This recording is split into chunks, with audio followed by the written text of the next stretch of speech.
Got a bit of a niggling pain in that shoulder, but too busy to do something about it because it's not that bad, right?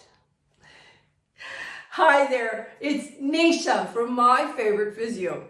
In today's video, I'm jumping in to share with you 3 signs that your shoulder pain needs to be addressed. So here at My Favourite Physio, we see lots of people who come in complaining of shoulder pain.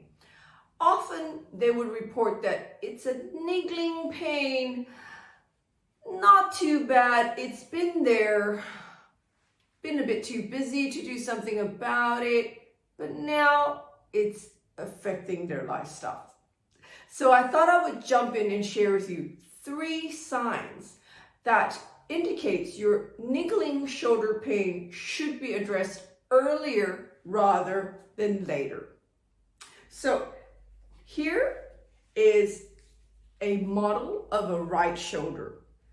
And if you have a look, there's your arm bone and there's your shoulder blade and your collarbone. So that's your collarbone and your arm going down and then your shoulder blade on the back.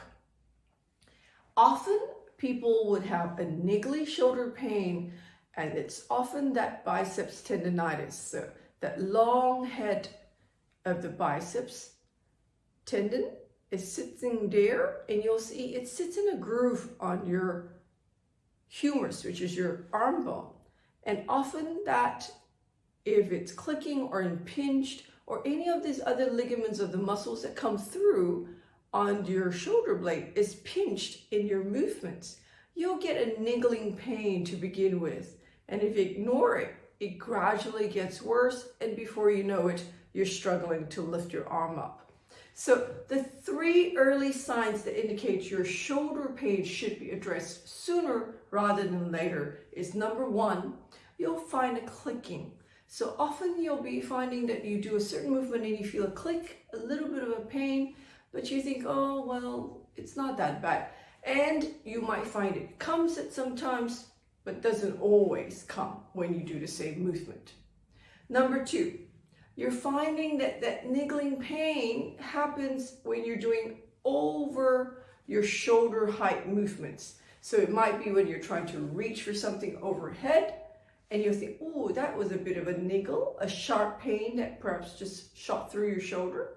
Or perhaps when you're doing overhead exercises at the gym and you think, oh, I feel a bit of a niggle, let me get through my set and then I'll stop. And it's not always there, but often in those movements in this range of your shoulder. Number 3 is you are struggling to sleep. When you happen to turn onto that shoulder, it wakes you up and you're sore, and you're often having to turn over to the other side. And if you are a side sleeper on that side of the shoulder, you find yourself unable to sleep and starting to change your shoulder over so that you can get some sleep without that niggly pain bothering you. The worse that shoulder pain becomes, the more disruptive your sleep is. And that is often when someone comes in complaining about their shoulder pain. So if that sounds like you and you're putting up with a niggly shoulder pain because it doesn't quite affect you bad enough, perhaps you need to stop and rethink. Get on top of that shoulder pain while it's not too severe so we can help you get back to active pain-free living sooner rather than later. The most common mistake is to wait too long and you end up with a really sore shoulder, limited in movement. So if you would like to speak to one of our expert physiotherapists here at My Favourite Physio, the number to ring is 02-9790-4233. And if you know somebody out there in your world who's been putting up with that niggly shoulder pain, why don't you like and share this video with them? Until next time, have a great day. Bye.